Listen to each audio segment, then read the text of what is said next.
أما بعد أعوذ بالله من الشيطان الرجيم بسم الله الرحمن الرحيم قل يا عبادي الذين أسرفوا على أنفسهم لا تقنطوا من رحمة الله إن الله يغفر الذنوب جميعا إنه هو الغفور الرحيم صدق الله مولانا العظيم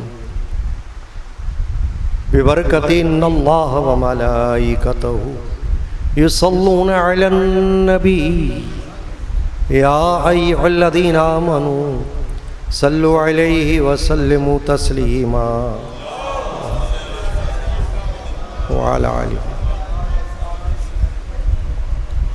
أستغفر الله من كل ذنب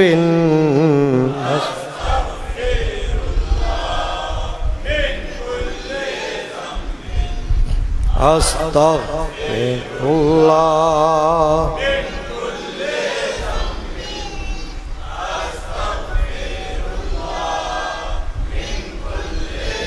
ذنب وخطيئة وأتوب إليه بسم الله الرحمن الرحيم حسبي ربي جل الله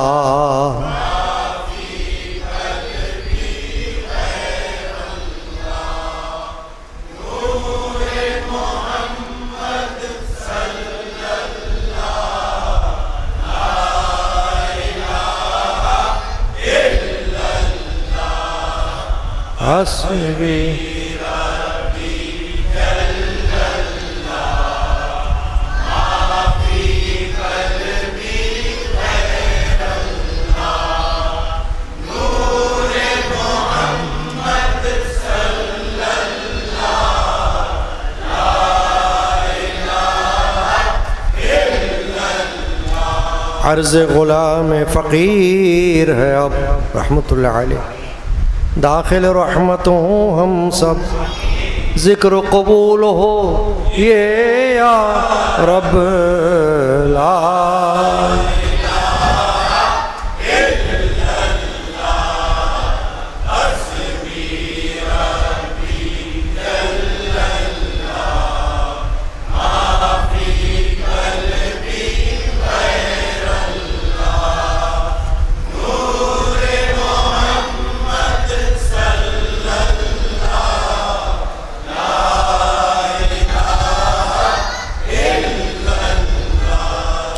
صلی اللہ علیہ یا رسول اللہ وسلم علیہ یا حبیب اللہ صلی اللہ علیہ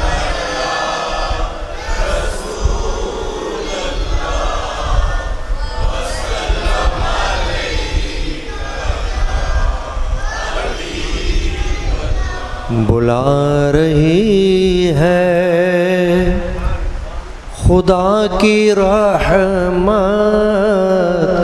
اے پیارے بندے تو اب بھی آ جا بلا رہی ہے خدا کی رحمت اے پیارے بندے اب بھی کھلا ہوا ہے در اجابت اے پیارے بندے تو اب بھی آ جا کھلا ہوا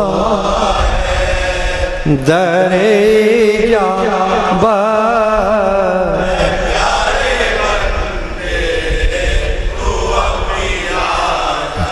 سبھی مساجد میں پنج وقتی سنا رہے ہیں اذان مؤذن ہماری جانب سے ہے یہ دعوت اے پیارے بندے بندے تو بلا رہی ہے خدا کی رحمت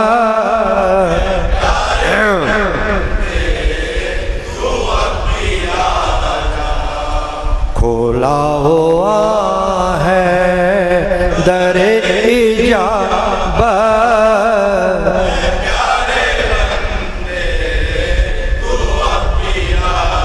جہاں میں ایسی نہیں کوئی شے جو ذکر سے ہو ہمارے غافل ہماری کرتے ہیں سب عبادت اے پیارے بندے تو بلا رہی ہے خدا کی رحمت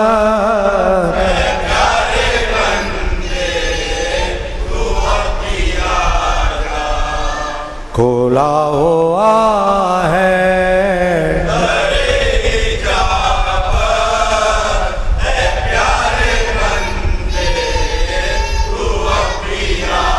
تجھے تو سب نعمتوں سے اپنی کبھی نہ محروم ہم نے رکھا ہمیشہ تجھ پر رہی عنایت اے پیارے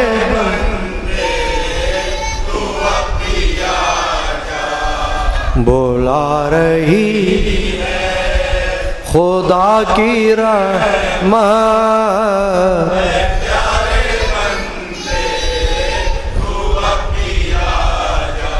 اور کھولا ہوا ہے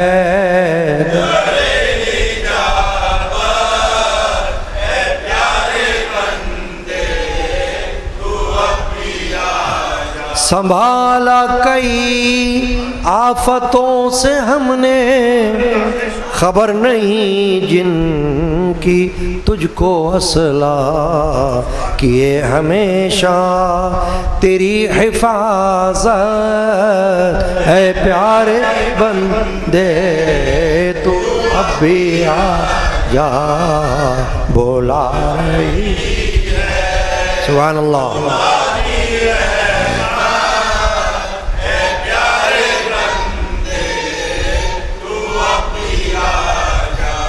اور کھولا ہوا ہے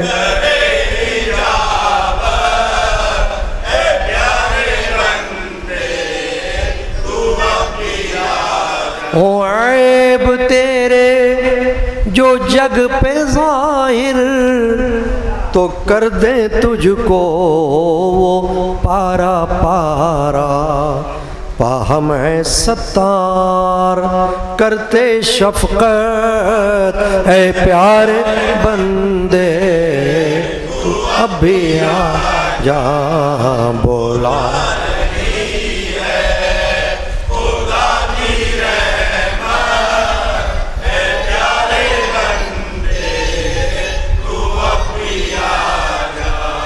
کھولا ہوا ہے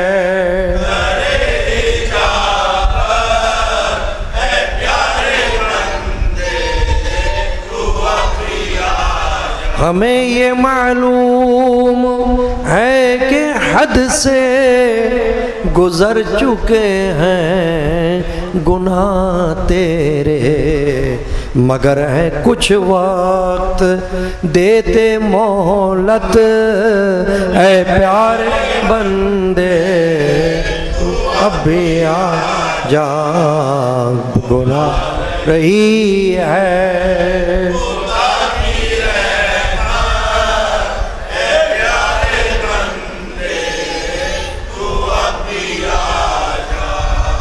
کھولا ہوا ہے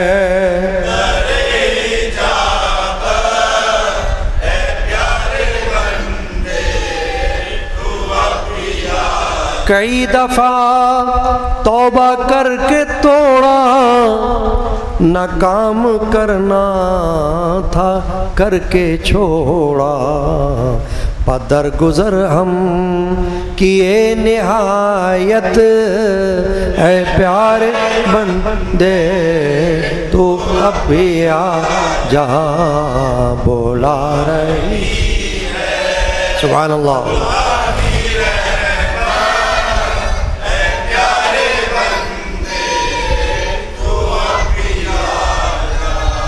کھولا ہوا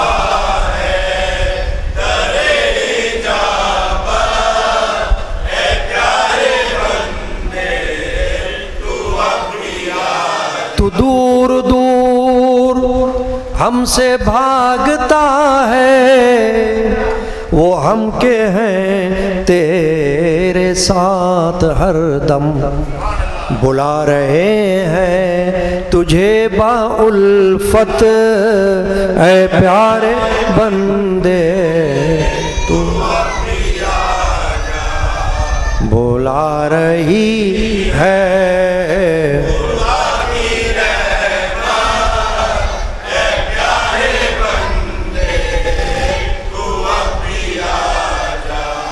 کھولا ہوا ہے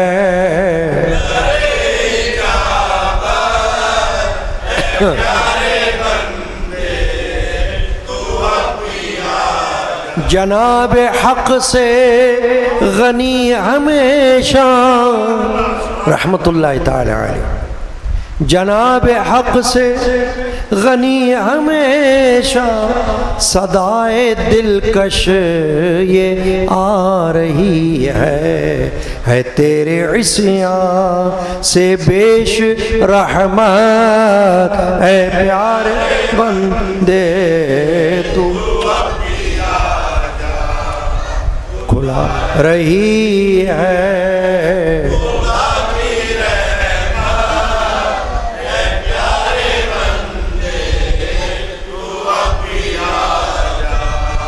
کھولا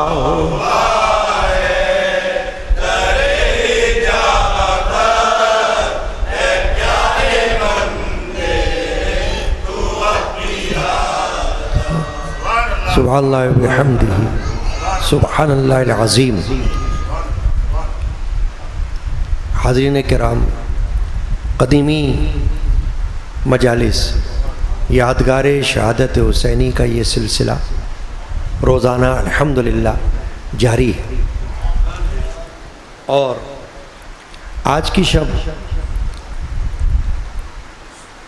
اس وقت قرآن مجید کے 24ویں پارے سورۃ الزمر کی آیت نمبر 53 کی تلاوت کا شرف اس فقیر گناہگار نے حاصل کیا۔ باری تعالیٰ نے ارشاد فرمایا، قل اے حبیب صلی اللہ علیہ وسلم آپ فرما دو، یا عبادی الذین اسرفوا علی انفسہم، اے میرے وہ بندو جنہوں نے اپنی جانوں پر زیادتی کی، لا تقنطوا من رحمت اللہ، اللہ کی رحمت سے نا امید مت ہو، ان اللہ یغفر الذنوب جمیعا، بے شک اللہ سب گناہ بخش دیتا ہے، انہ هو الغفور الرحیم، بے شک وہی بخشنے والا مہربان ہے۔ یہ آیت شریفہ اور اس کا ترجمہ۔ قل کس کی زبانی؟ سرکار دو عالم مغفر بنی آدم صلی اللہ تعالی علیہ وآلہ وسلم کی زبانی اللہ تبارک و تعالی اپنے بندوں کو یہ پیغام سنا رہا ہے۔ جو بات سرکار دو عالم صلی اللہ علیہ وسلم کے زبان اقدس سے نکلے، اس کی اہمیت اور اس کی شان بہت بلند و بالا ہوتی ہے، اور وہ بالکل اس طرح ہے جیسے کسی چیز پر مہر ثبت کر دی جائے کہ کوئی شک کی گنجائش ہی نہیں۔ یہ اتنا بڑا پیغام ابھی ہم نے اشعار پڑھے میرے خاندانی بزرگ عارف باللہ حضرت صوفی سائیں عبد الغنی القادری رحمۃ اللہ تعالی علیہ کے لکھے ہوئے، اس میں یہی پیغام ہے جو اس آیت شریفہ میں، کہ اللہ نے فرمایا ہے رسول صلی اللہ علیہ وسلم آپ فرما دیجئے، یعنی آپ کا فرمانا زیادہ تسلی کا باعث ہوگا، کیونکہ بات ہی ایسی آ رہی ہے، گناہوں کی بخشش کی، خطاؤں کی بخشش کی، کفر کے بخشش کی، شرک کے بخشش کی، یعنی اگر کوئی توبہ کر لے تو کفر ہو یا شرک، چھوٹا گناہ ہو یا بڑا گناہ، اللہ نے بشارت دے دی کہ سب بخش دیے جائیں گے، دھل جائیں گے۔ کس کا وسیلہ ہوگا؟ سرکار دو عالم صلی اللہ علیہ وسلم کا وسیلہ ہوگا، ان کے وسیلے سے، ان کے بغیر اگر کوئی چاہے گا تو نہیں، کیونکہ اللہ نے اپنے حبیب و محبوب کو شفیع المذنبین بنا کر بھیجا ہے، گناہ گاروں کے شفیع۔ منصب شفاعت آپ دیکھیں کہ تمام نبیوں میں اللہ تعالیٰ نے صرف اپنے نبی و رسول اور حبیب و محبوب کو عطا فرمایا ہے۔ قیامت میں سارے نبی نفسی نفسی پکار رہے ہوں گے، اور ہمارے نبی پاک صلی اللہ علیہ وسلم امتی امتی فرما رہے ہوں۔ ہر قوم اپنے اپنے نبی کے پاس جانے کی کوشش کرے گی، ان کے دامن میں پناہ لینے کی، مگر اس وقت ہر نبی یہ کہے گا کہ آج اگر بخشش کا مژدہ کسی کی معرفت ہے، کسی کی سفارش سے ہے، مغفرت کی خبر کسی کے وسیلے سے ہے، تو وہ خاتم النبیین ہے، وہ رحمت للعالمین ہے۔ اب یہ جو اللہ نے اپنی رحمت کا مژدہ اور بشارت سنائی، تو اللہ نے تو اپنے نبی کو بنایا ہی رحمت للعالمین ہے، رحمت للعالمین، ہر عالم کے لیے رحمت بنا کر بھیجا ہے، تاکہ حضور کی ذات پاک کی طرف سب کی توجہ ہو جائے کہ سرکار دو عالم صلی اللہ علیہ وسلم تو رحمت ہی بن کر تشریف لائے۔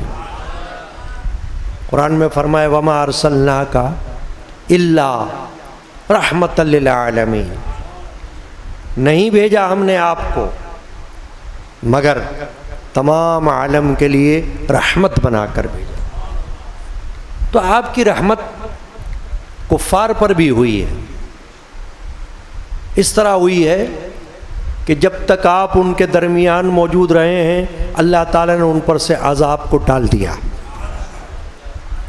وہ عذاب جو گزشتہ امتوں میں آتے رہے، بڑے عظیم عذاب، بڑے عذاب جن کا تصور بھی خوف میں مبتلا کر دیتا ہے، ایسے عذاب سے اللہ نے بچایا، اور کافروں پر بھی سرکار نے اپنی رحمت کا اظہار فرمایا۔ یہ جو معافیاں حضور نے کفار کو عطا فرمائی، یہ بھی تو حضور کی رحمت ہے، اور پھر مومنین پر رحمت کا اظہار فرمایا۔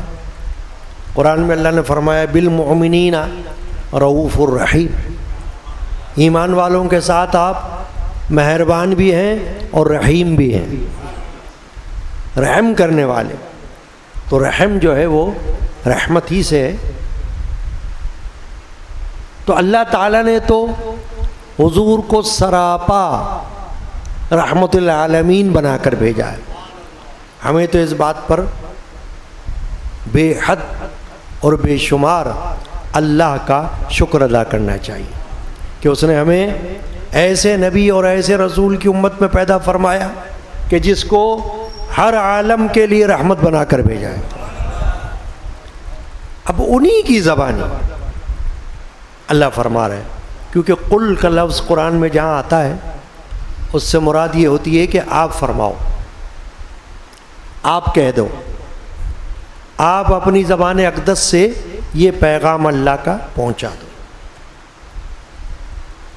تو فرمایا قل، آپ فرما دو، یا عبادی، اے میرے وہ بندو، الذین اسرفوا علی انفسہم، جنہوں نے اپنی جانوں پر زیادتی کی، گناہوں میں مبتلا ہو کر، معصیتوں میں مبتلا ہو کر، خطاؤں میں مبتلا ہو کر، کہیں کفر میں مبتلا ہو کر، کہیں شرک میں مبتلا ہو کر، کہیں حد سے نکل جانے میں مبتلا ہو کر، کسی طرح بھی کوئی بندہ یہ سمجھے کہ میں نے اپنی جان پر زیادتی کی، اپنی جان پر ظلم کیا ہے، کیونکہ ایک قاعدہ قرآن اور حدیث سے ہمیں یہ ملا ہے کہ جب بندے سے کوئی برا ہو، بری بات صادر ہو، تو اس کو اپنی جانب منسوب کرے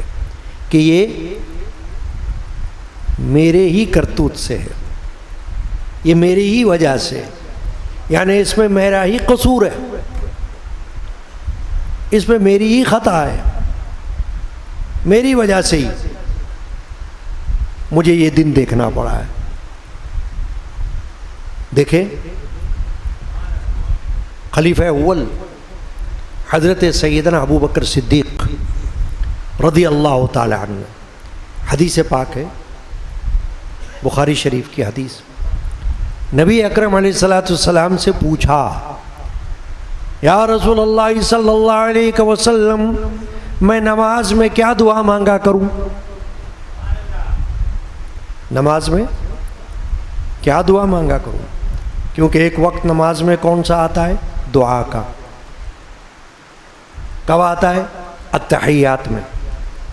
التحیات میں کب آتا ہے؟ سب سے آخر میں۔ کوئی نہ کوئی دعا پڑھی جاتی ہے، قید نہیں ہے کسی کے لیے کہ کون سی دعا پڑھے، جو دعا اس کو یاد ہے۔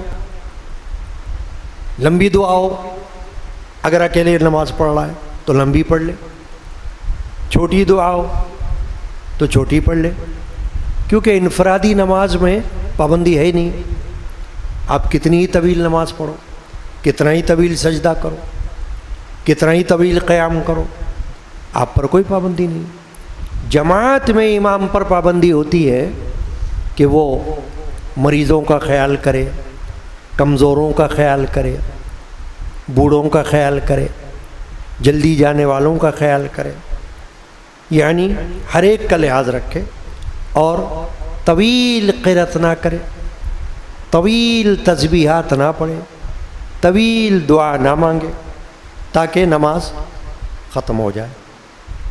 یہ جماعت کی صورت میں، تاکہ مقتدی پر گرا نہ گزرے، اس پر حدیثیں واضح ہیں۔ موقع نہیں ہے اس وقت بیان کا، وقت زیادہ نہیں۔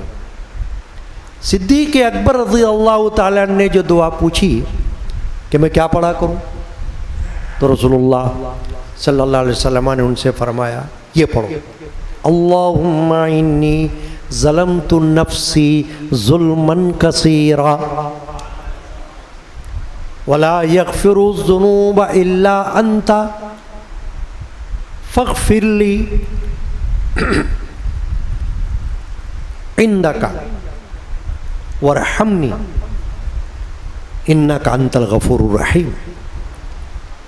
حدیث پاک میں دعائی کس کو بتا رہے ہیں؟ اللہ کے رسول، ہمارے جیسے بندے کو نہیں،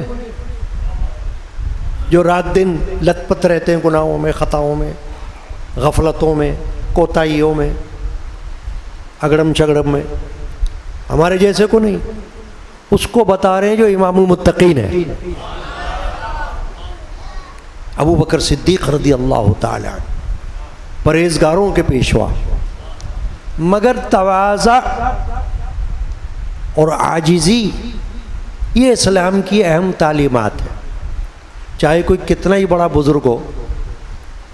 خود نبی پاک صلی اللہ علیہ وسلم نے حدیث میں فرمایا کہ اللہ نے مجھے تواضع کا حکم دیا ہے.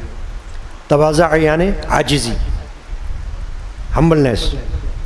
اللہ نے مجھ کو یہ حکم دیا، یعنی عجب سے دور کیا، غرور سے دور کیا ہے، عاجزی کا درس دیا اللہ نے، حکم دیا. تو رسول اکرم صلی اللہ علیہ وسلم نے صدیق اکبر رضی اللہ عنہ کو بھی ایسی ہی دعا تعلیم فرمائی. کیا؟ اللہم انی ظلمت نفسی ظلما کثیرا. اے اللہ، میں نے اپنی جان پر ظلم کیا ہے، بہت ظلم. اللہم انی ظلمت نفسی، اے اللہ میں نے اپنی جان پر ظلم کیا، ظلماً کثیرا، تھوڑا نہیں کیا، بہت کیا. ولا یغفر الذنوب الا انت، اور گناہوں کو بخشنے والا اور کوئی نہیں ہے سوائے تیرے. یا اللہ فاغفر لی مغفرۃ من عندک، تو مجھے بخش دے مغفرت اپنی پاک بارگاہ سے. ورحمنی، اور مجھ پر رحم فرما. انک انت الغفور الرحیم، بے شک تو بخشنے والا رحم کرنے والا ہے. اب دیکھیے یہ دعا یاد آ گئی مجھے، میں نے آپ کے سامنے پڑھ دی، اور حدیث پاک سے ثابت. اور اتنی بڑی عظیم الشان شخصیت کو، عظیم الشان ہستی کو جو ہمارے خلیفہ اول ہے، انہیں اللہ کے رسول یہ دعا تعلیم کر رہے ہیں، تو ہم کدھر کھڑے ہوں گے پھر؟ ہماری جگہ کہاں ہے؟ ہماری گنجائش کہاں ہے؟ تو اللہ نے فرمایا قل، اے رسول آپ فرما دو، یا عبادی الذین اسرفوا علی انفسہم، اے میرے بندو. علماء فرماتے ہیں اگر اس آیت شریفہ کو، اس میں جو لفظ ہے یا عبادی، عبد کا معنی ہے بندہ، اور اس کی جمع ہے عباد، بندہ. مگر عبد کا ایک اور معنی ہے غلام، خادم، غلام. حضرت عمر فاروق اعظم رضی اللہ عنہ نے، حدیث پاک ہے، نبی پاک صلی اللہ علیہ وسلم کے بارے میں اپنی طرف سے فرمایا کنتو عبدہ و خادمہ، میں حضور کا غلام بھی ہوں اور خادم بھی ہوں. یعنی میری اوقات یہ ہے کہ میں حضور اکرم صلی اللہ علیہ وسلم کا غلام بھی ہوں، خادم بھی ہوں. تو ایک طرف تو عبد کا معنی ہے بندہ، ایک طرف ہے غلام. علماء فرماتے ہیں کہ یہاں یا عبادی کا ایک معنی تو یہ ہوا جب اس کی نسبت اللہ کی طرف کریں گے کہ اللہ نے فرمایا کہ آپ فرما دو اے رسول کہ اے میرے بندو، یعنی اے اللہ کے بندو. اور دوسرا معنی اس کا یہ ہوگا یا عبادی سے کہ حضور فرما رہے ہیں اے میرے غلاموں، اے میرے امتیوں. کیونکہ جتنے بندے ہیں اللہ کے وہ سرکار کے غلام ہیں، کوئی مانے یا نہ مانے. جو مانتا ہے وہ تو ہے ہی غلام، اور جو نہیں مانتا وہ بھی غلام ہی ہے، چاہے نہ مانے. مگر اللہ نے اس کو حضور کا غلام بنا کر پیدا کیا. وہ انکاری ہو تو ہو، مگر اس کی حیثیت کیا ہے؟ رسول اللہ صلی اللہ علیہ وسلم کے سامنے غلام کی سی ہے، غلام کی. کتنا ہی بڑا عالم ہو، کتنا ہی بڑا فاضل ہو، کتنا ہی بڑا بادشاہ ہو، مگر وہ کیا ہے؟ غلام ہے. اسی لیے دیکھیں آپ بعض لوگ ان کے نام ہوتے ہیں، اگرچہ بعض جاہل لوگ اس پر اعتراض کرتے ہیں، مگر ان کا اعتراض رد ہے. کیونکہ جب عبد کا معنی بندہ بھی ہے اور غلام بھی ہے تو یہ اعتراض ریجیکٹ ہو جاتا ہے.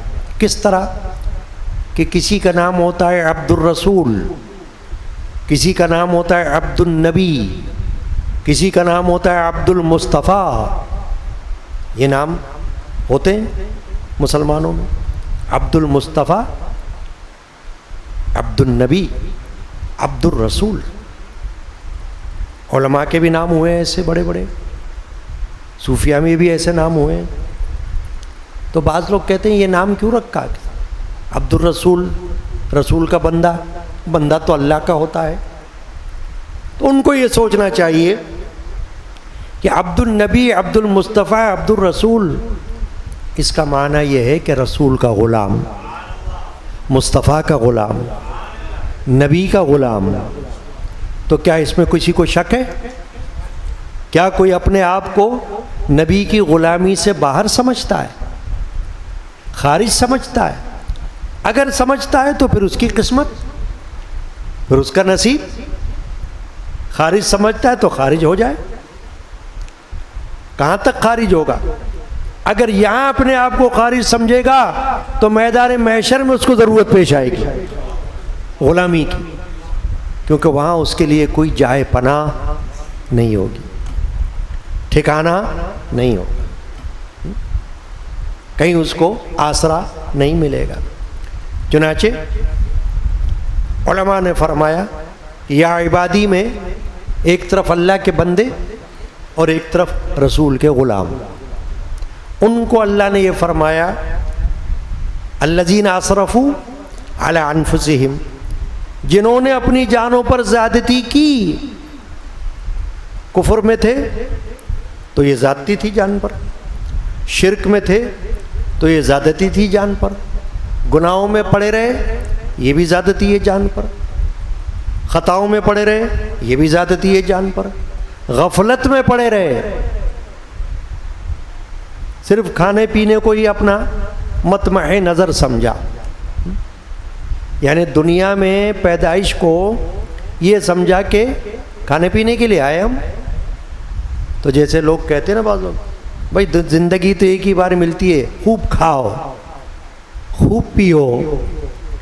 تو کھاؤ پیو، حلال میں سے، رزق حلال میں سے اللہ نے منع نہیں فرمایا، کھاؤ پیو، مگر یاد الہی سے غافل نہ رہنا. اگر یوں ہی کھانا پینا ہے تو پھر تم جانور ہو گئے. پھر انسان میں اور جانور میں فرق کیا رکھا تم نے؟ میرے خاندان کے بزرگ جن کا ہم نے ابھی کلام پڑھا، ہندی زبان میں ایک شعر میں فرماتے ہیں منش بڑا وہ بھاگونت جسے لگن ہر ہووے. منش بڑا وہ بھاگونت جسے لگن ہر ہووے. سائیں غنی وہ ڈھور سما جو کھائے پیے اور سوئے. اب یہ ہندی زبان میں الفاظ ہیں نا، اس میں تو سمجھنا ہوگا. منش کا معنی انسان، بھاگونت کا معنی خوش قسمت، لگن کا معنی چاہت، ہر کا معنی اللہ کی طرف اشارہ ہے. ہندی میں ہر کہتے ہیں اللہ کو. منش بڑا وہ بھاگونت جسے لگن ہر ہووے. وہ آدمی بڑا خوش نصیب ہے جسے اللہ کی لگن ہو جائے. سائیں غنی وہ ڈھور سما جو کھائے پیے اور سوئے. ہے سائیں غنی وہ جانور کی طرح ہے، ڈھور جانور. سائیں غنی وہ ڈھور سما وہ جانور کی طرح ہے جو کھائے پیے اور سو جائے.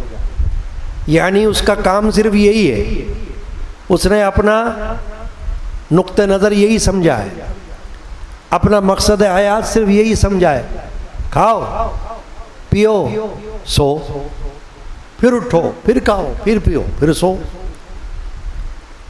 اور موت آئی تو مر جاؤ. تو ایسی زندگی کا کیا فائدہ؟ ایسی زندگی کا کیا فائدہ ہے، کیا نفع ہے؟ نہیں. رسول اللہ صلی اللہ علیہ وسلم نے تو حدیث پاک میں ایک دعا تعلیم کی، اللہم انی اسألک علما نافعا ورزقا طیبا. اے اللہ میں تجھ سے سوال کرتا ہوں اس علم کا جو نفع بخش ہو، اور اس رزق کا جو حلال طیب ہو۔ رزق حلال کا سوال کرتا ہوں، تو آپ کی دعا تو یہ ہے کہ رزق حلال طلب کرو، رزق حلال کھاؤ اور اللہ کو یاد کرتے رہو۔ لیکن اگر دنیا میں کوئی کفر میں رہے اور پھر اس کو خیال آ جائے، اللہ تعالیٰ اس کو یہ توفیق بخش دے کہ میں کیا کر رہا ہوں، میں تو کفر میں زندگی بسر کر رہا ہوں، اللہ نے مجھ کو اس لیے نہیں بھیجا، میرے پاس اللہ نے اپنے رسول کو بھیجا، میرے پاس اللہ نے اپنے حبیب کو بھیجا ہے، میرے پاس اللہ نے اپنے محبوب کو بھیجا ہے، دعوت حق دے کر بھیجا ہے، دعوت دین اسلام دے کر بھیجا ہے، تو میرا فرض ہے کہ میں اس پر لبیک کہوں، میں اس دین اسلام کو قبول کروں۔ تو کوئی کفر کو چھوڑ کر اسلام میں داخل ہو جائے تو یہ اس کی خوش نصیبی ہے۔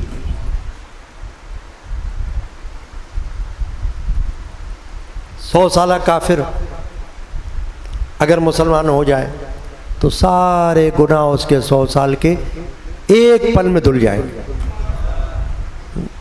وسیلہ کون بنے گا؟ سرکار دو عالم صلی اللہ علیہ وسلم۔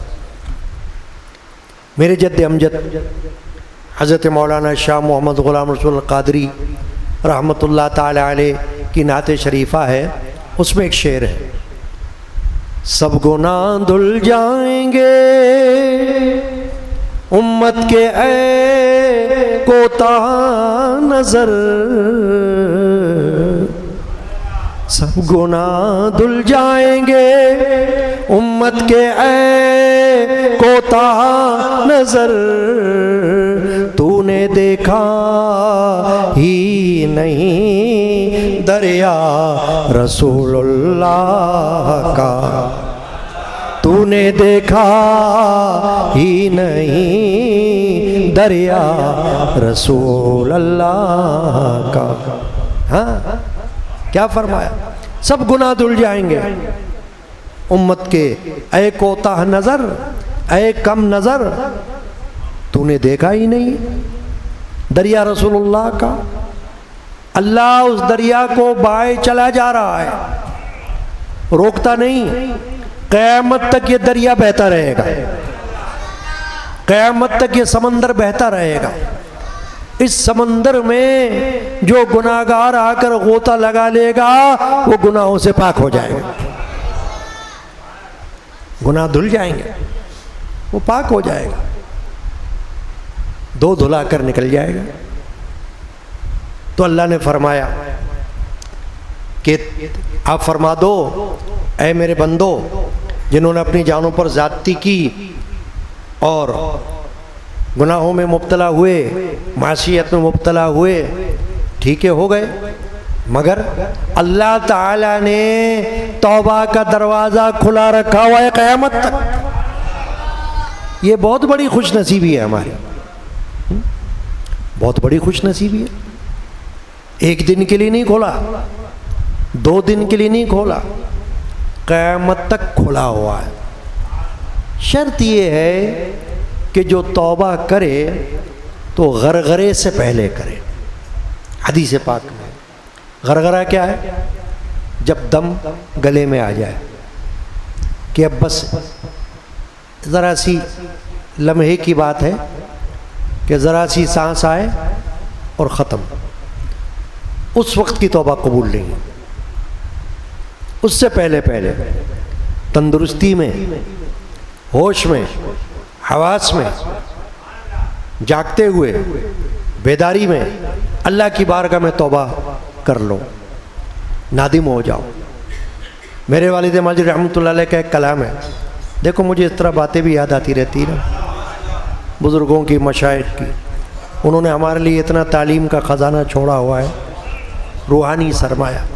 والد ماجد رحمۃ اللہ علیہ نے کلام لکھا اور پڑھا بھی اور پڑھایا بھی، جو بیت گئی سو بیت گئی، جو بیت گئی سو بیت گئی، جو بیت گئی سو بیت، اب توبہ استغفار کریں، اب توبہ استغفار کریں، نادم ہو کر خادم ہو کر، نادم ہو کر خادم، اللہ نبی سے پیار کریں، نادم ہو کر خادم،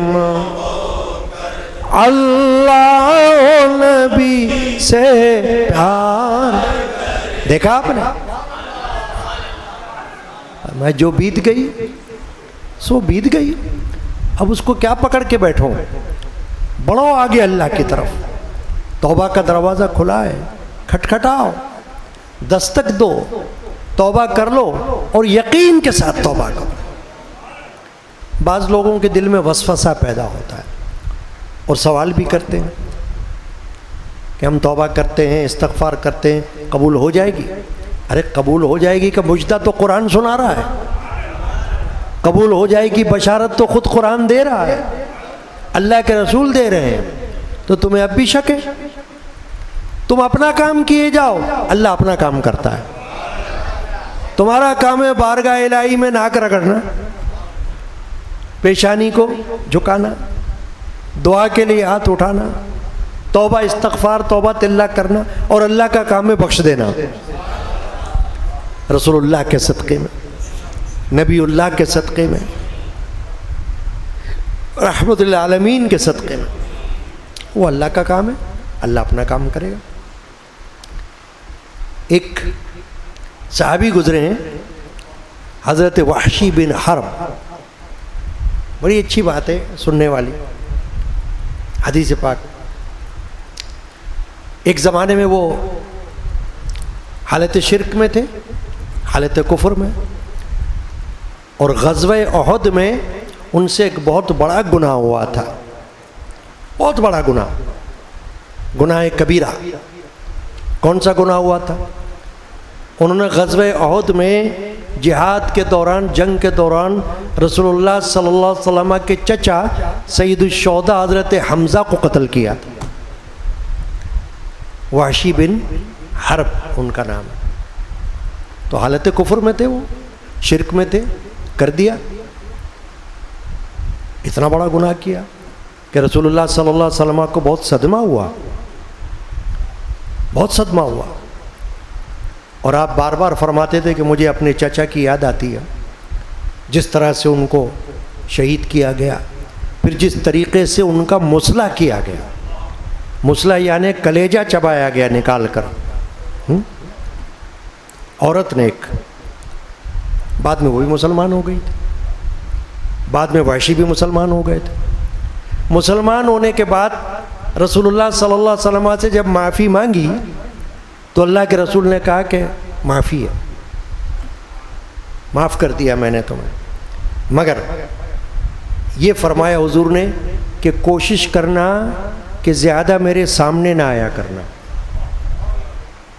میرے سامنے زیادہ نہ بیٹھنا، کیوں کہ مجھے تم کو دیکھ کر وہ واقعہ یاد آ جائے گا تو میرے دل میں اداسی اور صدمہ ہوگا، تو ذرا سامنے مت آیا کرنا۔ تو وحشی بن حرب جو ہے وہ چھپ کر بیٹھا کرتے تھے، جیسے آپ سب بیٹھے ہو نا، تو کوئی تو سامنے بیٹھا ہے، کوئی کہیں بیٹھا ہے، تو وحشی بن حرب محفل میں تو ہوتے تھے مگر ذرا ایک کنارے پر بیٹھ جاتے تھے کہ رسول اللہ صلی اللہ علیہ وسلم کو دیکھ کر کوئی رنج پیدا نہ ہو، مگر معافی مل گئی تھی، مسلمان بھی ہو گئے تھے۔ پھر مسلمان ہو کر انہوں نے ایک اور بڑا ثواب کا کام کیا، پہلے تو گناہ کا کام کر لیا، حالت کفر میں تھے، اب حالت ایمان میں آ کر ایک ثواب کا کام کر لیا، جس پر حضرت وحشی نے یہ کہا کہ اللہ کا شکر ہے کہ میں تو کفر میں تھا، تو ظاہر ہے کہ کفر میں تھا، کچھ بھی ہو سکتا تھا، کفر ہے، شرک ہے، اس میں گناہ کیا حیثیت رکھتا ہے کفر میں، تو وہ تو ہو گیا تھا، مگر اللہ کا شکر ہے کہ ایمان میں آنے کے بعد اللہ نے مجھ سے ایک ایسا کام لیا کہ اس کی تلافی ہو گئی۔ کون سا کام لیا؟ کہ ایک شخص نے نبوت کا دعویٰ کیا حضرت سیدنا ابو بکر صدیق رضی اللہ عنہ کے زمانے میں. تو جب صدیق اکبر نے ان کے ساتھ جنگ کی صحابہ کو ساتھ لے کر، تو وحشی بن حرب نے ان کو قتل کیا. اس نبوت کے جھوٹے دعوے دار کو ان وحشی نے واصل جہنم کیا اس کو. تو کہا کہ اللہ تعالیٰ نے مجھ سے یہ بڑا کام لے لیا، اللہ تعالیٰ میرے گناہوں کو بخش دے. وحشی بن حرب نے رسول اللہ صلی اللہ علیہ وسلم سے یہ سوال کیا، یا رسول اللہ مجھ سے بڑے بڑے گناہ ہوئے ہیں، کبیرہ، قتل بھی ہوئے، ظاہر ہے میں نے تو آپ کے چچا کو قتل کیا، زنا بھی ہوئے مجھ سے، اور مجھ سے اور بھی کام ہوئے جو بڑے بڑے گناہوں کے کام ہیں، تو قتل بھی ہوئے، بدکاریاں بھی ہوئیں، کئی ہوئے، مگر یا رسول اللہ صلی اللہ علیہ وسلم کیا میری بخشش کی امید ہے؟ تو رسول پاک صلی اللہ علیہ وسلم نے یہ آیت تلاوت فرمائی کہ قل یا عبادی الذین اسرفوا علی انفسہم لا تقنطوا من رحمت اللہ، کہہ دو میرے بندوں سے جنہوں نے اپنی جانوں پر ظلم کیے کہ اللہ کی رحمت سے مایوس نہ ہونا. تمہارے گناہ کتنے ہی ہوں، تعداد میں کتنے ہی ہوں اور کتنے ہی بڑے ہوں، لیکن اللہ کی رحمت ان سب سے بڑی ہے. اللہ کی رحمت تمہارے گناہ کے سامنے بہت بڑی ہے، تمہارے گناہ اس کے سامنے کچھ بھی نہیں ہے، کچھ بھی نہیں. تم بہت بڑے سمجھو ان کو، وہ بالکل ٹھیک ہے، مگر جب اللہ کی رحمت آ جائے گی نا غالب، تو تمہارا گناہ کچھ بھی نہیں رہے گا. میرے جد امجد نے ایک بہت بڑے صوفی شاعر کا شعر پڑھا ایک دفعہ. حضرت شاہ خاموش، معین الدین شاہ خاموش رحمۃ اللہ علیہ، حیدرآباد دکن میں ان کا مزار اقدس ہے. تو ان کے کلام کا آخری شعر ہے، گناہ اپنے تو بہت تیرے ہیں مگر خاموش. ہمارے گناہ تو بہت سے ہیں مگر اے خاموش، گناہ اپنے تو بہت تیرے ہیں مگر خاموش، بڑا ہے فضل کا دریا چلے چلو تو صحیح. سبحان اللہ، بڑا ہے فضل کا دریا چلے چلو تو صحیح. یعنی تمہارے گناہ تو بہت سے ہیں اے خاموش، بھلے ہوں، مگر تمہارے گناہوں کے سامنے ایک دریا ہے بہت بڑا جو فضل کا دریا ہے. جب تمہارے گناہ اس دریا میں جائیں گے نا تو ڈوب جائیں گے، پتہ بھی نہیں چلے گا کہاں گئے گناہ. شرط یہ ہے کہ اس طرف لگ جاؤ. چنانچہ اللہ نے فرمایا ان اللہ یغفر الذنوب جمیعا، بے شک اللہ سب گناہ بخش دیتا ہے، انہ هو الغفور الرحیم، بے شک وہی بخشنے والا مہربان ہے. تو یہ جو میں نے آیت شریفہ پڑھی، آیت نمبر 53 اس میں کیا پیغام ملا آج کی شب؟ کہ گناہ تو ہوتے رہتے ہیں. بندہ جو مسلمان ہوتا ہے نا، وہ ہر طرح کا بڑا گناہ کر کے بھی مسلمان رہتا ہے، کافر نہیں ہو سکتا جب تک کفر کی حرکت نہ کرے. کفر اور چیز ہے، گناہ اور چیز ہے.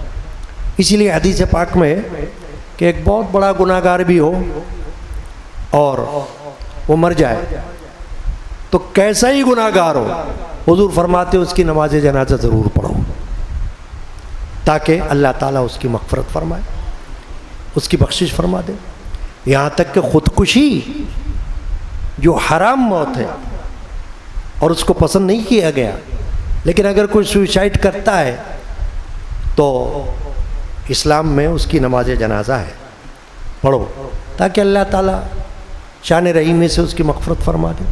اگرچہ اس نے حرام فعل کیا تو حرام فعل تو بہت سارے ہوتے ہیں دنیا میں، حرام افعال، حرام اعمال، یہ بھی ایک حرام فعل تھا، ہو سکتا اللہ بخشش فرما دے. چنانچہ یہ کرو. ایک حدیث پاک پیش کرتا ہوں. نبی اکرم صلی اللہ علیہ وسلم نے فرمایا حدیث شریفہ میں، بخاری شریف کی حدیث، کہ بنی اسرائیل میں ایک شخص تھا، اس نے 99 قتل کیے، 99 قتل کیے۔ اب اس نے اپنے ایک راہب کے پاس جا کر پوچھا، راہب کون؟ جیسے پادری ہوتا ہے نا عیسائیوں میں، عیسائیوں کا عابد، عیسائیوں کا عالم، ایسے وہ کوئی عالم تھا ان کا، اس کے پاس گیا اور جا کے کہا کہ جناب میں نے تو 99 قتل کر لیے، مگر اب مجھے کپ کپی آ رہی ہے، اب مجھے خیال آ رہا ہے کہ میں نے تو بہت غلط کر لیا، تو کیا میرے لیے بخشش کا راستہ ہے، مغفرت کا؟ اس نے کہا نہیں ہے۔ یہ سن کر اس کو غصہ آیا، اس کو بھی قتل کر دیا، 100 پورے کر لیے، اس کو پورے 100 کر دیے غصے میں آ کر کہ اچھا کوئی راستہ نہیں، تو مارو اس کو بھی قتل کر دیا۔ اب ایک اور سے پوچھا تو اس نے کہا ہاں ہے، بخشش کا راستہ ہے۔ کیسے؟ کہا ایک بستی ہے، وہاں جاؤ، وہاں اللہ کے چاہنے والے رہتے ہیں، اللہ والے رہتے ہیں، ان کے پاس جاؤ، ان سے اپنے لیے دعا کرواؤ، بخشش کی طلب کرواؤ اللہ کی بارگاہ میں، اور ان سے جا کے معلومات کرو، ان کے پاس جاؤ، ان کی صحبت میں جاؤ۔ اب یہ چلا، اس طرف چلا، تو چلتے چلتے جب بستی کے قریب پہنچ رہا تھا تو موت آ گئی، حدیث پاک ہے۔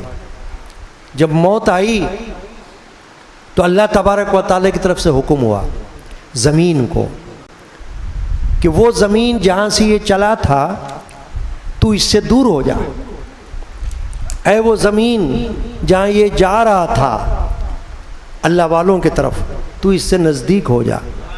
اس نے مرتے مرتے لیٹ کر اپنے چہرے کو اور اپنے پہلو کو جیسے کوئی گھسیٹتا ہے ایسے کر کے اس زمین کی طرف آگے کر دیا جہاں جا رہا تھا۔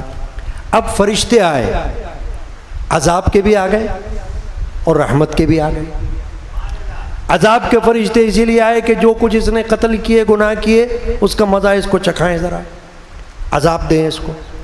اور رحمت کے فرشتے اسی لیے آئے کہ اس نے دل کے اندر یہ نیت کر لی تھی کہ اللہ تعالیٰ مجھے بخش دے، تو ہم اس کو رحمت میں ڈھانپ لیں۔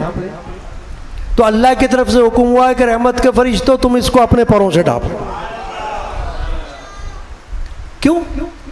کہ اس نے میری بارگاہ میں گناہوں سے توبہ کا ارادہ کر لیا تھا، تائب ہونے کا ارادہ کر لیا تھا، اس کے لیے جا رہا تھا۔ یہ نیت اس کی یہ تھی کہ میں جا کر معلوم کروں گا، اور اس کے اندر تڑپ تھی اللہ سے بخشش مانگنے کی، تو میں نے اس کو گویا کہ بخش دیا۔ تو رحمت کے فرشتوں تم جاؤ اور اس کو میری طرف سے رحمت کے پروں سے ڈھانپ لو۔ تو معلوم ہوا کہ جو بندہ گناہوں میں ہو، خطاؤں میں ہو، غفلت میں ہو، لیکن جاگ جائے، بیدار ہو جائے اور بارگاہ الہی میں رجوع الی اللہ ہو جائے، اللہ کی طرف رجوع کرے، ایسوں کی صحبت میں بیٹھے، اللہ والوں کی، بزرگان دین کی، ان سے کچھ سیکھے، کچھ پڑھے، اور بارگاہ الہی میں توبہ کرے، توبہ کرتا رہے۔ بزرگان دین فرماتے ہیں علماء، توبہ کے دروازے کو چھوڑے نہ، کھلا ہے، قیامت تک کھلا رہے گا۔ گناہ ہو بھی جائیں تو توبہ کر لو اللہ کی بارگاہ میں، گناہوں کی بخشش طلب کرو۔ اللہ تعالیٰ غفور الرحیم ہے۔ اللہ تعالیٰ جو کچھ ہم نے سنا اس کو سمجھنے کی ہمیں توفیق عطا فرما، آمین۔ رسول پاک پہ بھیجا ہے خدا درود و سلام، علی و فاطمہ حسن و حسین پر بھی مدام، وعلی آلہ و صحبہ و اہل بیتہ اجمعین۔ قدیمی مجالس یادگار شہادت حسینی میں آج کی شب حضرت امام حسین کے چچا زاد بھائی حضرت امام مسلم بن عقیل اور ان کے ننھے معصوم فرزندوں کا حال اور شہادت کا مختصر ذکر ہوگا۔ جب یزید نے بادشاہت حاصل ہونے کے بعد ملک کے تمام اطراف میں اپنی بیعت کے خطوط بھجوائے تو عامل مدینہ ولید بن عقبہ کو بھی لکھا کہ امام حسین علیہ السلام سے بھی میری بیعت لو۔ علاوہ عظیم عبداللہ بن زبیر، عبداللہ بن عباس اور عبداللہ بن عمر سے بھی سختی کے ساتھ میری بیعت لو، مگر ان تینوں حضرات نے بیعت سے انکار کر دیا۔ چونکہ امام حسین رضی اللہ عنہ سے اس کو دلی بغض اور عداوت تھی، اس لیے ان سے سختی کے ساتھ بیعت لینے کی تاکید کی۔ حضرت امام علی مقام نے ان تینوں حضرات سے مشورہ کیا اور عامل مدینہ کے سامنے بیعت سے انکار کر دیا اور فرمایا کہ یزید نا خلف ہرگز امامت اور خلافت کے لائق نہیں، کیونکہ اس میں تمام برائیاں موجود ہیں جو خلیفۃ المسلمین اور امیر المومنین کے منصب کے سزاوار نہیں۔ چنانچہ حضرت امام علی مقام نے مدینہ شریف سے روانہ ہونے کا ارادہ فرمایا اور مدینہ طیبہ سے مکے کی سمت سفر اختیار کیا۔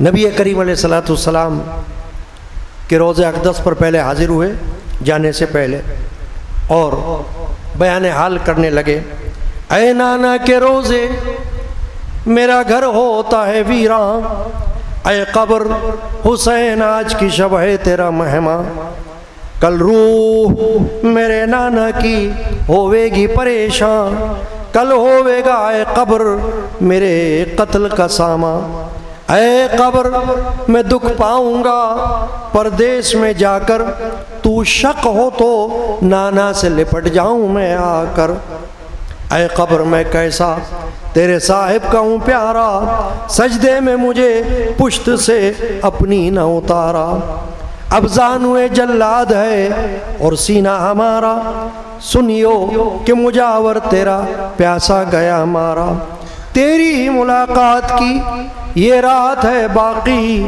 پھر گردنوں خنجر کی ملاقات ہے باقی، پھر ہاتھ اٹھا کر یہ سوئے قبلہ سنایا، اس قبر کے صاحب کی قسم تجھ کو خدایا، وہ صبر دے مجھ کو جو کسی نے ہو نہ پایا، نانا کہیں اس نے میری امت کو بچایا، وہ صبر عطا کر تو حسین ابن علی کو، سب مجھ کو ستائیں میں ستاؤں نہ کسی کو۔ روایت ہے کہ امام حسین رضی اللہ تعالیٰ عنہ مدینہ طیبہ سے روانہ ہو کر 10-12 دن میں امن و امان کے ساتھ مکہ شریف میں داخل ہوئے۔ شعبان اور رمضان اور شوال اور ذی قعدہ کے ماہ کے ساتھ مکہ معظمہ میں آپ نے بسر فرمائے، دن رات عبادات الہی اور مغفرت امت کی مناجات میں آپ مشغول رہے۔ کوفیوں نے جب یہ سنا کہ آپ مکہ معظمہ میں آ گئے ہیں تو سینکڑوں خطوط آپ کی خدمت میں بھیجے، جن میں یزید کی ظلم انگیزیاں اور ستم ظریفیاں لکھ کر آپ کے پاس بھیجی اور آپ کو اپنی مدد کے لیے پکارا اور کوفے آنے کی منت و سماجت کی۔ جب ان کا تقاضا حد سے زیادہ ہوا اور خدا و نبی اور علی کے واسطے دیے تو حضرت امام علی مقام نے مجبور ہو کر اپنے چچا زاد حضرت امام بن مسلم بن عقیل کو اپنا نائب اور قاصد بنا کر کوفہ بھیجنے کا ارادہ فرما لیا اور خط میں لکھ دیا کہ میرے آنے تک یہ مسلم بن عقیل میرے قائم مقام فرائض انجام دیں گے، یعنی تم سب ان کی پیروی کرتے رہنا۔ روایت ہے کہ امام مسلم بن عقیل امام حسین رضی اللہ عنہ کے حکم کے مطابق مکہ سے رخصت ہو کر مدینہ پہنچے، مسجد نبوی میں دوگانہ نماز ادا کی اور اپنے گھر سے اپنے دونوں ننھے صاحبزادوں محمد اور ابراہیم کو اپنے ساتھ لیا، کیونکہ وہ دونوں آپ کے ساتھ بہت مانوس تھے، یعنی آپ کے ساتھ ساتھ رہتے تھے، آپ کے بغیر رہنا مشکل تھا، تو آپ نے ان دونوں کو ساتھ لے لیا۔ پہلی ہی منزل میں یہ واقعہ پیش آیا، رات اندھیری تھی، راہ پر راستہ بھول گئے، بڑی تکالیف اور مشکلوں سے کوفہ پہنچے، مختار بن سقفی کے ہاں قیام فرمایا۔ کوفی لوگ جوک در جوک بیعت کے لیے حاضر ہونے لگے اور اپنی محبت اور عقیدت کا اظہار کرنے لگے۔ آپ نے ان کا یہ شیوا، یہ محبت، یہ عقیدت دیکھی تو ان کی ظاہری عقیدت محبت کا حال لکھ کر امام حسین کو بھیج دیا، یعنی یہ لکھ دیا کہ اے امام، یہ تو واقعی آپ کے دیوانے، یہ کوفہ والے اہلیان کوفہ آپ سے محبت کا اظہار کر رہے ہیں، عقیدت کا اظہار کر رہے ہیں، اور زور شور سے آپ کے پیچھے، امام مسلم کے پیچھے نماز پڑھنے لگے، باجماعت نماز ہونے لگی، یہاں تک کہ 40,000 مردان جنگی بیعت وفا کے لیے آپ کے پاس جمع ہو گئے۔ نعمان بن بشیر جو کوفہ کا والی تھا، وہ اہل بیت کا محب تھا، یعنی وفادار، محبت والا، اس لیے اس نے یہ سب کچھ دیکھا مگر خاموش رہا۔ مگر جاسوس تھے یزید کے، انہوں نے یہ خبر یزید تک پہنچا دی اور وہ آگ بگولا ہو گیا۔ فوراً عبید اللہ ابن زیاد کو، جو بے رحم، خبیث، سنگ دل، دشمن اہل بیت تھا، اس کو عامل کوفہ مقرر کر کے روانہ کر دیا، یعنی نعمان بن بشیر کی جگہ عبید اللہ ابن زیاد کو روانہ کر دیا۔ اس نے مکر و فریب کے ساتھ امام حسین کی صورت بنائی، یعنی رنگ و روپ، لباس، حلیہ ایسا بنایا کہ لوگ سمجھیں کہ امام حسین آ گئے۔ مکی مدنی لباس پہن کر مکے کے راستے سے کوفہ میں داخل ہوا تاکہ لوگ اسے امام حسین سمجھ کر اس کے گرد جمع ہو جائیں۔ الغرض ہر حیلے اور بہانے، دنیا کی طمع لالچ سے اس نے لوگوں کو امام مسلم سے پھیر لیا اور ان کو قتل کرنے اور ان کے گھروں کو جلانے کی دھمکی دی۔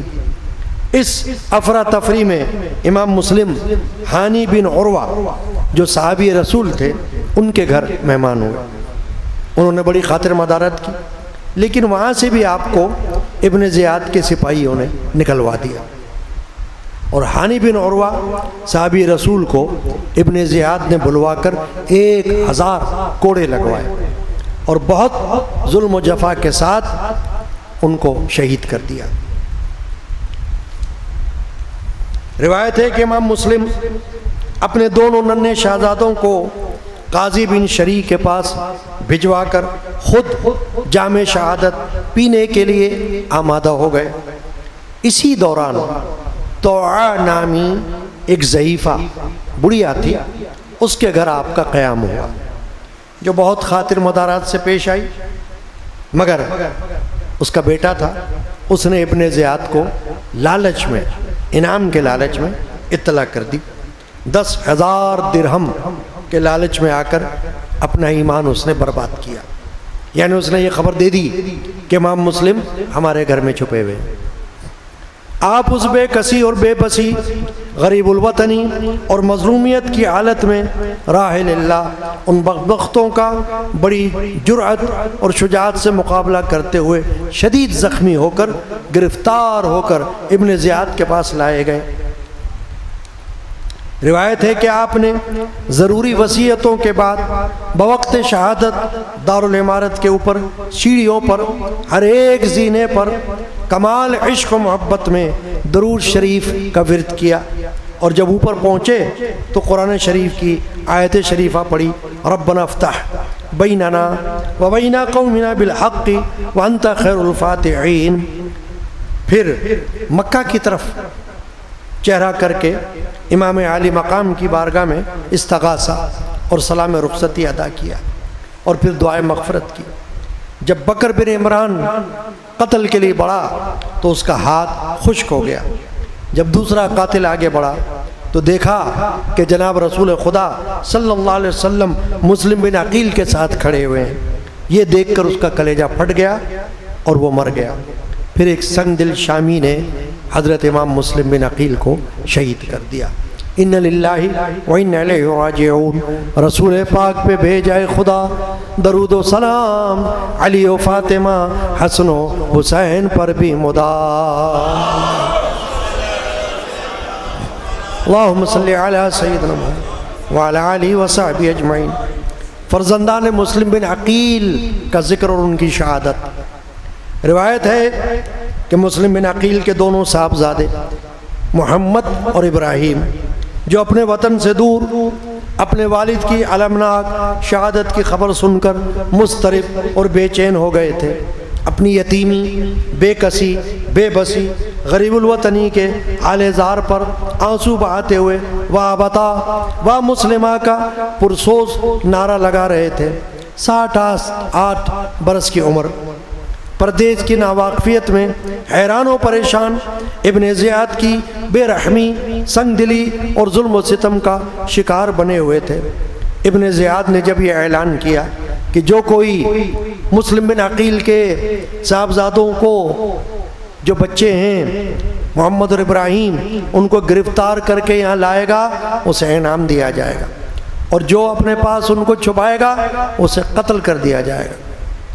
یہ معصوم مسلم کہ یتیم خستہ جگر مظلوم ماں پارے کسی نہ کسی طرح قاضی بن شریح کے پاس جا کر ٹھہرے۔ اس نے کمال تعظیم اور حسن سلوک کے ساتھ ان کو مدینہ طیبہ بھجوانے کا اہتمام کیا، اور ایک قافلہ جو عراق جا رہا تھا اس کے پیچھے ان کو لگا دیا۔ یہ ننھے تھے، چھوٹے تھے، ان سے چلا نہ گیا، دوڑا نہ گیا، یہ پیچھے رہ گئے۔ جب پیچھے رہ گئے تو راستہ بھول گئے۔ جنگل و بیابان کا بھیانک منظر ان کے سامنے تھا۔ آخر کار کسی نہ کسی طرح داروغہ قید خانہ مشکور کے ہاتھوں لگے۔ باپ کی محرومی شفقت سے رنجور، ماں کی عاطفت سے دور ہو کر یہ رونے لگے۔ داروغہ مشکور نے کمال مدارات سے ان کو پھر ایک اور قافلے کی طرف لگا دیا، لیکن افسوس یہ مسلم کے ماں پارے علی کے دلارے راستہ بھول گئے۔ ساری رات جنگل و بیابان کے کانٹوں بھرے راستوں میں پھرتے رہے۔ چھوٹے بھائی نے بڑے بھائی سے کہا کہ بھائی اب مجھ سے چلا نہیں جاتا، میرے پیر تھک گئے، پیروں میں چھالے پڑ رہے۔ صبح کو ایک چشمے کے کنارے ایک درخت کی کھوکھلی جڑ کے اندر چھپ کر بیٹھ گئے اور ایک دوسرے کا خوف کے ساتھ منہ تکنے لگے۔ اتنے میں ایک کنیز حبشن پانی بھرنے کے لیے وہاں آئی، تو پانی کے اندر 2 گل رخوں کا عکس دیکھ کر حیران ہو گئی کہ یہ کس کی شکلیں ہیں۔ دائیں بائیں دیکھا، کوئی نظر نہ آیا۔ درخت کی جڑ میں جب اس کی نظر گئی تو دیکھتی ہے کہ 2 مالقہ ایک دوسرے کے گلوں میں باہیں ڈال کر اور سہم کر بیٹھے ہوئے ہیں۔ جب حال اس نے معلوم کیا تو پتہ چلا کہ یہ امام مسلم بن عقیل کے یتیم بچے ہیں، غربت اور یتیمی کے مارے یہاں چھپے ہوئے۔ اس لونڈی نے کہا کہ بچوں گھبراؤ مت، میری مالکہ ہے، وہ تمہاری شیدائی، تم سے محبت کرنے والی ہے، اہل بیت کی چاہنے والی ہے، تم اہل بیت میں سے ہو، چلو میرے ساتھ میری مالکن کے پاس چلو۔ روایت ہے کہ جب مسلم کے ماں پارے حارث کی مومنہ بیوی کے پاس کمال مدارات اور خاطرداری کے ساتھ آ گئے اور وہاں قیام کیا، بیوی نے عقیدت و محبت کا نذرانہ پیش کیا، لیکن حارث بدبخت وہ ان دونوں کو ڈھونڈ رہا تھا، باہر تلاش کر رہا تھا انعام کے لالچ میں۔ اسی تگ و دو میں اس کا گھوڑا بھی مر چکا تھا۔ رات کو جب وہ تھکا ماندہ گھر میں آیا اور کھانا کھایا اور سونے کے لیے لیٹا، تو رات کو مسلم کے ماں پاروں نے خواب میں اپنے بابا کی زیارت کی، امام مسلم کی، جو ان کی ملاقات کے مشتاق تھے۔ بڑے بھائی نے اپنے چھوٹے بھائی سے کہا کہ بھائی میں نے ابھی خواب میں حضور اکرم صلی اللہ علیہ وسلم کو اپنے والد کے ساتھ گفتگو کرتے ہوئے دیکھا کہ وہ ہمارا حال پوچھ رہے تھے امام مسلم سے۔ کہ اے مسلم، میرے ماپاروں کو ظالموں میں چھوڑ کے آنا تمہیں کیسے گوارا ہوا؟ بابا نے عرض کی کہ حضور وہ بھی کچھ لمحوں میں آپ کے پاس آ جائیں گے۔ چھوٹے بھائی نے بھی اسی طرح اپنا خواب بیان کیا، اور وہ دونوں یہ خواب بیان کر کے زار و قطار آپس میں رونے لگے۔ شہزادوں کے رونے سے حارث خبیث کی آنکھ کھل گئی، تو اپنی بیوی سے دریافت کیا کہ آواز ہمارے گھر میں کیسی آ رہی ہے؟ ہمارے گھر میں ہم دونوں کے علاوہ تو کوئی نہیں رہتا۔ بیوی نے بہت منت سماجت کی، منانے کی کوشش کی، مگر وہ تہہ خانے میں آیا تو دیکھا کہ عرش کے 2 رخشندہ ستارے گویا کہ زمین پر اتر آئے ہیں، اور مکان خوشبو سے کمرہ معطر ہو رہا ہے۔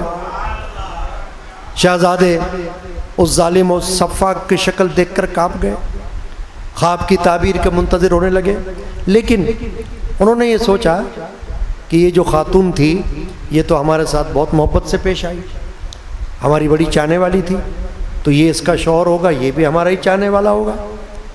یہ سمجھ کر انہوں نے اپنا حسب نسب بیان کر دیا، یعنی اس نے پوچھا کہ تم کون ہو؟ انہوں نے بتا دیا ہم تو امام مسلم بن عقیل کے بچے ہیں، ہمارے باپ کو تو شہید کر دیا گیا، اب ہمیں بھی شہید کرنے کے لیے تلاش جاری ہے، لشکر جو ہے گھوم رہا ہے ہماری تلاش میں، تو ہم تو یہاں پر پناہ لینے کے لیے آئے، تمہارے گھر میں چھپے ہوئے ہیں۔ مسلم بن عقیل کا نام سنتے ہی حارث غیظ و غضب میں جل اٹھا اور کہا کہ میں تو تمہاری خاطر کل سارا دن مارا پھرتا رہا ہوں، اور تم میرے ہی گھر میں چھپ کر آرام کر رہے ہو۔ آگے بڑھ کر ان دونوں شہزادوں کو دست و گریبان سے پکڑ کر کھینچا اور کہا کہ چلو میرے ساتھ۔ وہ بیچارے مسلم کی آنکھوں کے تارے قتل کے خوف سے زمین میں چپک گئے، نہ اٹھے، زبان حال سے یوں کہنے لگے، لاڈلے ایلچیے سید ابرار کے ہیں اور بھتیجے خلف حیدر کرار کے ہیں، بھانجے حضرت عباس علمدار کے ہیں، دونوں ہم فاتحہ خواں مسلم لاچار کے ہیں، دادا صاحب تو عقیل ابن ابی طالب ہیں، نانا صاحب وہ ہیں کونین پہ جو غالب ہیں، جدہ ماجدہ ہے تاج شکوہ مریم، جن کے دامن میں دم حشر چھپے گا عالم، آج گھر میں تیرے چھپنے کے لیے آئے ہیں ہم، سن چکا نام و نسب میان میں کر تیغ ستم، رحم کر شیخ کے سید بھی ہیں، معصوم بھی ہیں، بے پدر بھی ہیں، مسافر بھی ہیں، مظلوم بھی ہیں۔ بولا حارث یہ کہو تم ہی ہو مسلم کے پسر، کل تمہیں نے مجھے ہلکان کیا 4 پہر، تو صحیح کل کا عوض آج میں لوں جی بھر کر، پھینک دی ہاتھ سے پھر شمع ادھر تیغ ادھر، دست بیداد سے ایک بھائی کا بازو کھینچا اور دوسرے بھائی کا ایک ہاتھ سے گیسو کھینچا، قتل کے خوف سے اٹھے نہ علی کے پیارے، اس توقف پہ ستمگر نے تماچے مارے، کھینچا اس طرح سے پرزے ہوئے کرتے سارے، منہ کے بل گر پڑے وہ برج شرف کے تارے، یا حسین ابن علی ایک نے بسدیاس کہا، دوسرے بھائی نے یا حضرت عباس کہا۔ مومنہ حارث کی بیوی مومنہ دوڑی یہ کہتی ہوئی با ہو بکا، نہ رہے زور تیرا شل ہو ابھی دست جفا، ارے سید ہیں یہ سید ہیں تماچے نہ لگا، ارے قرآن کے ورقوں کو زمین پر نہ گرا، بس ارے بس کہ زمین اب تو ہلی جاتی ہے، لے مجھے فاطمہ یا صاف نظر آتی ہے۔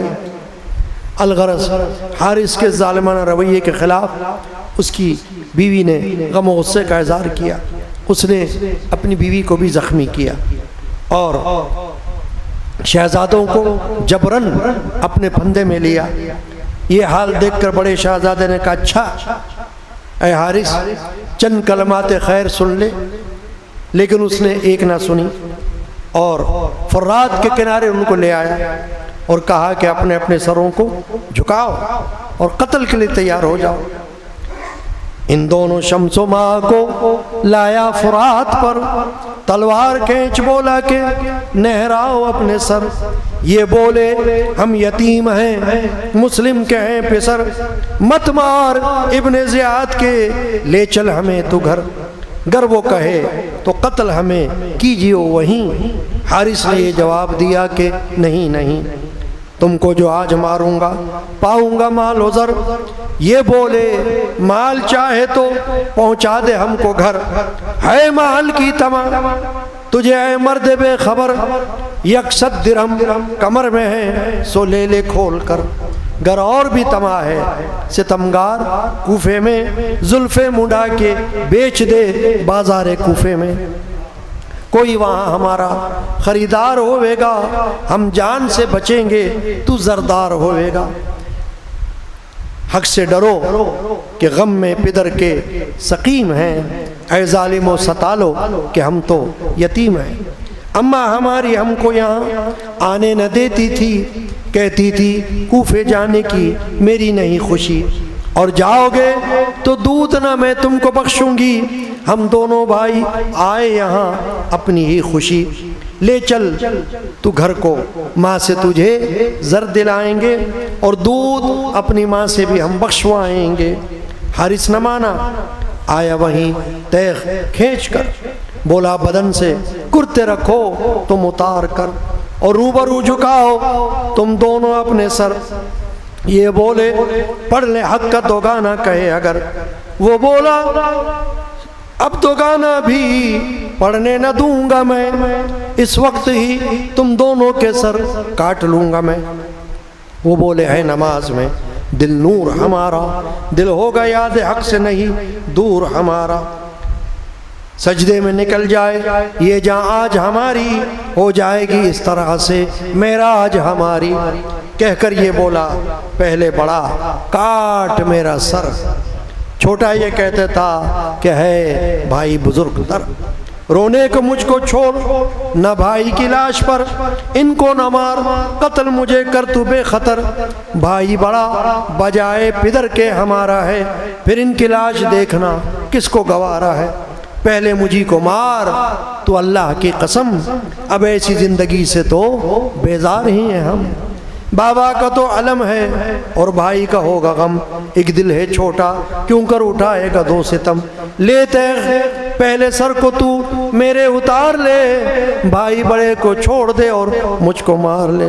آخر کو حارث نے اس نے سر کو بڑے کے جدا کیا، چھوٹے نے دوڑ بھائی کے سر کو اٹھا لیا، حارث نے ماری تیغ نہ چھوٹا بھی پھر جیا، لاشیں دیں دونوں نہر میں فرات کے بہا۔ حارث نہ لایا دل میں کسی بات کا خطر، ابن زیاد پاس گیا لے کے دونوں سر۔ روایت ہے کہ جب حارث بدبخت نے دونوں شہزادوں کو شہید کر لیا تو ان کے سروں کو اتار لیا اور لاشوں کو دریا میں بہا دیا، اور ابن زیاد کے پاس ان دونوں کے سروں کو لے گیا۔ تو دنیا کی حرص نے ابن زیادی کے ہاتھوں سے اس کو بھی یہ سزا دلائی کہ اس نے کہا کہ تو نے ان کو میرے پاس زندہ گرفتار کر کے کیوں نہیں لایا؟ غرض کے ظالم کو ظالم کے ہی ہاتھوں سے دردناک سزا کے ساتھ حق تعالی نے جہنم واصل کیا۔ دریائے فرات کے کنارے پر اسی جگہ حارث کو بھی مقاتل نے دردناک اذیت دے کر قتل کیا۔ رسول پاک پہ بھیجائے خدا درود و سلام، علی و فاطمہ حسن و حسین پر بھی مدام۔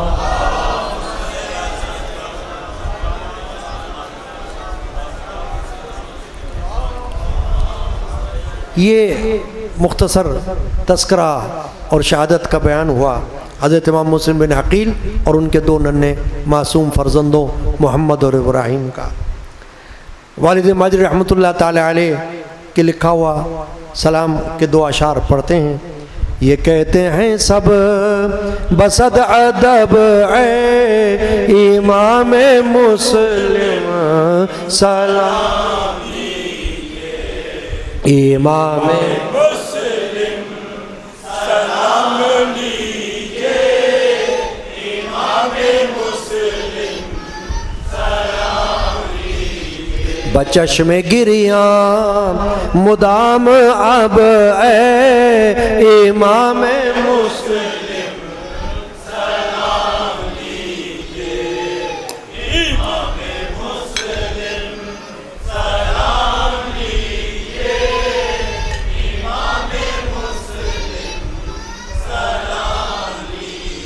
تمہارے معصوم بے کسوں پر، تمہارے مظلوم بے بسوں پر ہے ناز کرتا یہ دین رب اے امام مسلم، امام مسلم،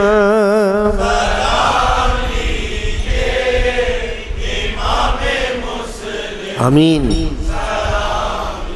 یہ علمی قادری عزی کا رحمت اللہ علیہ، یہ علمی قادری عزی کا اور اس کے احباب و اہل دین کا، اے قاصد سید عرب اے امام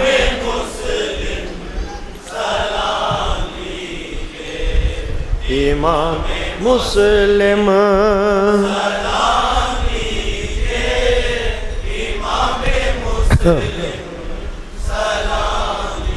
آمین۔ بسم اللہ الرحمن الرحیم۔ سلطان کربلا کو ہمارا سلام ہو، سلطان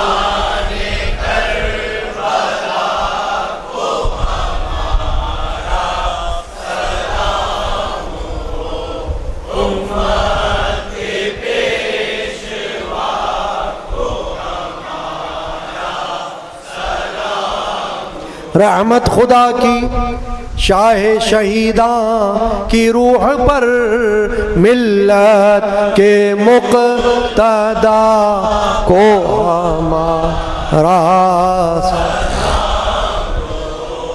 سلطان کربلا کو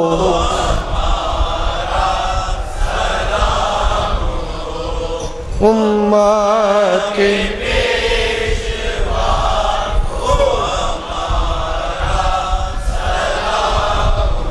پڑھ کر درود ادب سے غلام عزی تو کہ سلطان کربلا کو ہمارا سلطان کربلا کو ہمارا امت کے پیش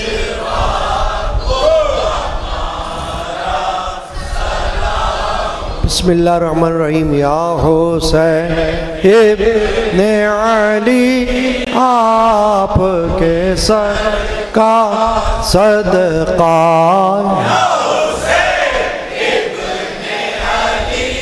آپ کے سر کا صدقہ، آپ کے جود و سخا،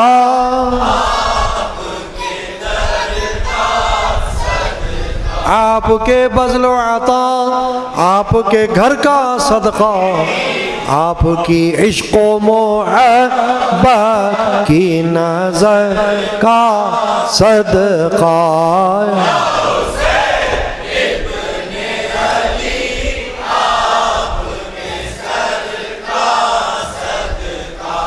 آپ کے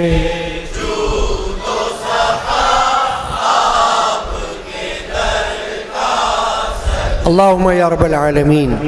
نیاز حسینی کے لیے خادمین آپ کے پاس حاضر ہوتے ہیں، اللہ تعالیٰ جن کو ذوق و شوق بخشتا ہے وہ اس میں حصہ لے سکتے ہیں۔ قدیمی مجالس یادگار شہادت حسینی کے سلسلے میں کل شب عاشور ہے، اور شب عاشورہ بڑی اہم رات ہے۔ اللہ سے دعا ہے کہ اللہ اس میں ہم کو عقیدت، محبت، صحت، عافیت کے ساتھ حاضری نصیب کرے۔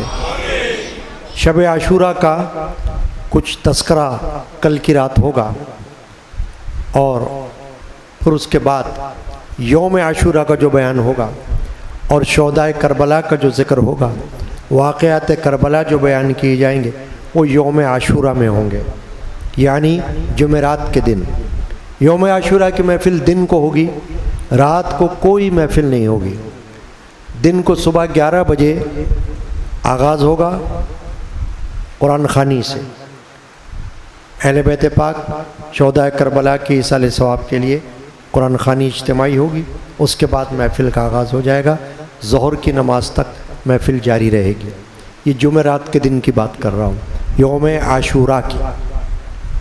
تو کل کی رات جو ہے انشاءاللہ اسی طرح کل 10 بجے محفل شروع ہوگی، 10 سوا 10 بجے، اور تقریباً یہ وقت ہو جائے گا، ممکن ہے اس سے زیادہ بھی ہو لیکن ایسے ہی تقریباً ہوگا اللہ کی دی ہوئی توفیق سے۔ اللہ تعالیٰ کل کی رات صحت عافیت کے ساتھ حاضری نصیب فرمائے، آمین۔ آج کے نیاز میں جن جن لوگوں نے حصہ لیا، ہمارے اہل حلقہ ابراہیم میمن قادری، انہوں نے آج کی نیاز میں تعاون خیر فرمایا، اللہ تعالیٰ ان کو خیر و برکت عطا فرمائے۔ ویسے بھی وہ حصہ لیتے رہتے ہیں، اللہ تعالیٰ نے ان کو یہ شرف بخشا ہے۔ ان کے والد ماجد بھی حاجی سلیمان میرے حضرت دادا جد امجد کے مریدوں میں سے تھے، اللہ تعالیٰ ان کی مغفرت فرمائے، آمین اللہم ربنا آمین۔ ساجد عثمانی اور اسکول کے اسٹاف کے لیے دعا، ندیم صاحب اسپتال میں داخل ان کی صحت کے لیے دعا، مجھ گناہگار کے صحت کے لیے دعا، حاجی عبدالوہاب قادری کے نواسے محمد فرحان کے روزگار کے لیے دعا اور ان کے شادی کے لیے دعا۔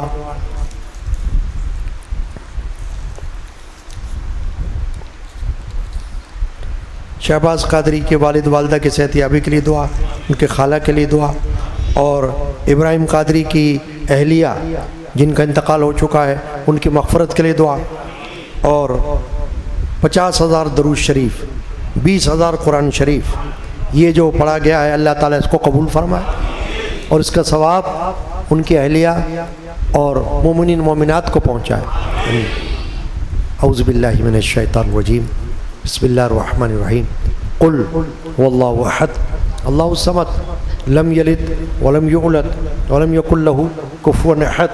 قل هو اللہ احد اللہ الصمد لم یلد ولم یولد ولم یکن له کفوا احد۔ قل هو اللہ احد اللہ الصمد لم یلد ولم یولد ولم یکن له کفوا احد۔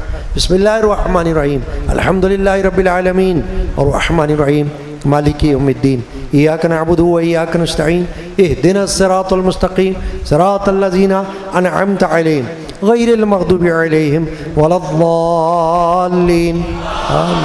ان اللہ وملائکتہ یصلون علی النبی یا ایھا الذین آمنوا صلوا علیہ وسلموا تسلیما، اللہم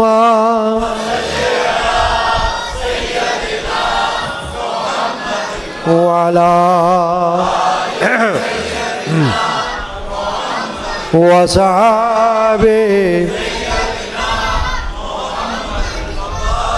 وابنه سیدنا شیخ الغوث العظم۔ یا اللہ یا رحیم یا رحمان، قدیمی مجالس یادگار شاد حسینی کی حاضری خواتین و حضرات چھوٹوں بڑوں کی مجھ گناہگار سمیت اپنی بارگاہ میں قبول فرما۔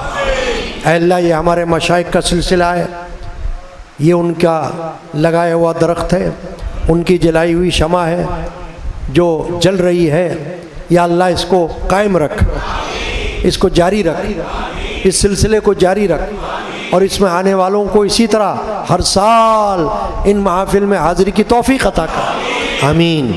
یا اللہ جو کچھ ہم نے پیش کیا ہے حضور نبی کریم رحمت اللہ عالمین شافی المذنبین صلی اللہ علیہ وسلم کی بارگاہ اقدس میں نظر فرما، صحابہ کرام، اہل بیت اعظام، تابعین تبع تابعین، اولیاء کاملین رضی اللہ عنہ اجمعین کی بارگاہ میں نظر فرما، خصوصاً سید الشہداء امام حسین رضی اللہ عنہ کی بارگاہ اقدس میں نظر فرما۔ یہ اللہ حضور سیدنا غوث اعظم رضی اللہ تعالیٰ عنہ کی بارگاہ اقدس میں نظر فرما، اور بالخصوص حضرت امام مسلم بن عقیل اور ان کے فرزندان کے بارگاہ میں اس کو نظر فرما، آمین۔ یا اللہ ہم سب کے نام اعمال میں اجر و ثواب داخل کر، بے روزگاروں کو حلال رزق عطا کر، تمام بیماروں کو شفا دے، جو جو اسپتالوں میں ہیں اور جو گھروں میں ہیں یا اللہ تو ان کو شفا عطا کر، مجھ گناہگار سمیت سب کو شفا دے، موذی وبا سے بچا، موذی وبا کو جلد دور کر، کل مخلوق پر رحم کر، یا اللہ بے اولادوں کو نیک اولاد عطا، تندرست اولاد نرین عطا، اور تمام بچے بچیوں کو نیک رشتے عطا کر، نیک صحیح العقیدہ جوڑے عطا کر، ان کی رکاوٹوں کو دور کر دے، ان مجالس کے صدقے میں، ان مجالس کے طفیل ہر بچی بچے کے گھر کو آباد کر، آمین آمین آمین۔ یا اللہ آنے جانے والوں کو حفظ و امان میں رکھ، بقیہ محافل کے حاضری نصیب فرما، آمین۔ وصلی اللہ تعالی علی سیدنا محمد وعلی آلہ وصحبہ اجمعین برحمتک یا ارحم الراحمین۔